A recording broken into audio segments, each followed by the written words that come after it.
صلح حدیبیہ کا موقع جب سیدنا عثمان رضی اللہ عنہ وارضا آقا علیہ السلام کے سفیر بن کے مکہ والوں کے پاس گئے اور مسلمانوں میں مشہور ہو گیا کہ سیدنا عثمان شہید ہو چکے ہیں، تو آقا علیہ السلام نے اپنے صحاب سے بیعت لی، اس کو بیعت رضوان کہا جاتا ہے، جن پر رضامندی کا سرٹیفکیٹ آسمان والے رب نے اتار دیا۔ لقد رضی اللہ عن المؤمنین، اللہ راضی ہوا ان اہل ایمان سے جو ایک درخت کے نیچے بیٹھ کر آپ کے ہاتھ میں بیعت کر رہے تھے، ان خوش نصیبوں کے اندر سیدنا علی بھی موجود تھے رضی اللہ عنہ وارضا۔ صلح نامہ تیار ہوا، یہ لکھنے کی ڈیوٹی بھی اللہ کے حبیب علیہ السلام نے سیدنا علی کے ذمہ لگائی۔ سیدنا علی نے لکھا بسم اللہ الرحمن الرحیم۔ مشرکین مکہ کے نمائندے سہیل نے کہا کہ ہم الرحمن الرحیم کو نہیں جانتے، معاہدہ لکھنا ہے تو اس پہ لکھو بسمک اللہم، ہم الرحمن الرحیم کو نہیں جانتے۔ نبی کریم صلی اللہ علیہ وسلم کی ہدایت پر سیدنا علی نے یہی لکھا۔ اس کے بعد رسول اللہ صلی اللہ علیہ وسلم نے کہا لکھو یہ وہ شرائط ہیں جو محمد الرسول اللہ نے قریش کے ساتھ طے کی ہے۔ قریش کے نمائندے سہیل بن عمر نے پھر کہا محمد الرسول اللہ، اگر ہم آپ کو رسول اللہ مانتے تو آپ سے جنگ کیوں کرتے؟ ہمارا تو اختلاف ہی یہ ہے، ہم آپ کو رسول اللہ نہیں مانتے۔ شرائط لکھنے میں محمد الرسول اللہ کی بجائے لکھو محمد بن عبداللہ۔ اگر رسول مان لے تو جنگ کس بات کی؟ ہم اس کو تسلیم نہیں کرتے۔ آقا علیہ السلام نے کہا اللہ کی قسم میں اللہ کا رسول ہوں، اگرچہ تم مجھے جھٹلاتے بھی رہو، تمہارے جھٹلانے سے فرق نہیں پڑتا، میں اللہ کا رسول ہوں۔ علی سے کہا علی محمد بن عبداللہ لکھو، محمد الرسول اللہ کو مٹا دو۔ سیدنا علی کہنے لگے یا رسول اللہ صلی اللہ علیہ وسلم، میرے دل میں حوصلہ نہیں ہے، ہمت نہیں ہے، میں کس طرح آپ کے نام مبارک کو مٹا دوں، میں کس طرح محمد الرسول اللہ کو مٹا دوں؟ آپ کہتے ہیں بتاؤ کہاں ہے؟ حضرت علی وہ جگہ بتاتے ہیں، اللہ کے رسول اپنے ہاتھ سے خود اس کو مٹا دیتے ہیں اور پھر باقی معاہدہ لکھا جاتا ہے۔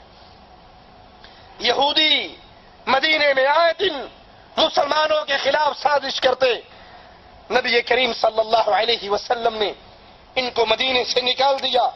وہ خیبر جا پہنچے، وہاں پہلے سے ہی بہت سارے یہودی موجود تھے، ان کی سازشوں نے زور پکڑا اور قریب تھا کہ وہ تیاری کر کے مسلمانوں سے جنگ کے لیے تیاری کرے۔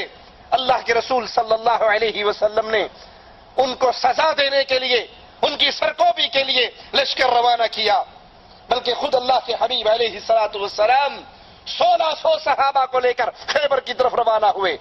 تمام قلعے ایک ایک کر کے فتح ہوتے گئے، لیکن کرموس اسلامی قلعہ فتح نہ ہوا۔ کئی اصحاب لشکر کو لے کر گئے، کامیابی نہ ملی، تو رسول کریم صلی اللہ علیہ وسلم نے فرمایا کل کو میں جھنڈا اس کے ہاتھ میں دوں گا جو اللہ سے محبت کرتا ہے، اس کے رسول سے محبت کرتا ہے۔ دوسرے دن کا سورج طلوع ہوا، سارے مسلمان اس شوق میں، اس اشتیاق میں کہ وہ خوش نصیب میں بن جاؤں، وہ جھنڈا مجھے مل جائے۔ سیدنا عمر رضی اللہ عنہ وارضا فرماتے ہیں کہ سوائے اس دن کے کبھی میرے دل کے اندر امارت کا شوق پیدا نہیں ہوا، لیکن اس دن میرے دل میں بھی پیدا ہوا تھا کاش یہ جھنڈا مجھے مل جائے، کیونکہ اللہ کے نبی صلی اللہ علیہ وسلم سے محبت، اللہ سے محبت تمام اصحاب کرام کرتے تھے۔ پھر اللہ کے نبی علیہ السلام پوچھتے ہیں علی کہاں ہے، علی بن ابی طالب کہاں ہے؟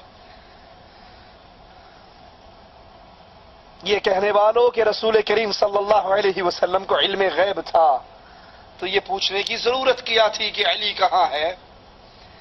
جس کو علم غیب ہو تو وہ تو پہلے ہی کہہ دیتا ہے علی خیمے میں ہے، ان کی آنکھیں خراب ہے، تم میں سے فلاں جائے اور لے آئے۔ نبی کو وحی ہوتی، اس کا علم ہو جاتا، وحی نہ آتی، آقا کو اس کا علم نہ ہوتا۔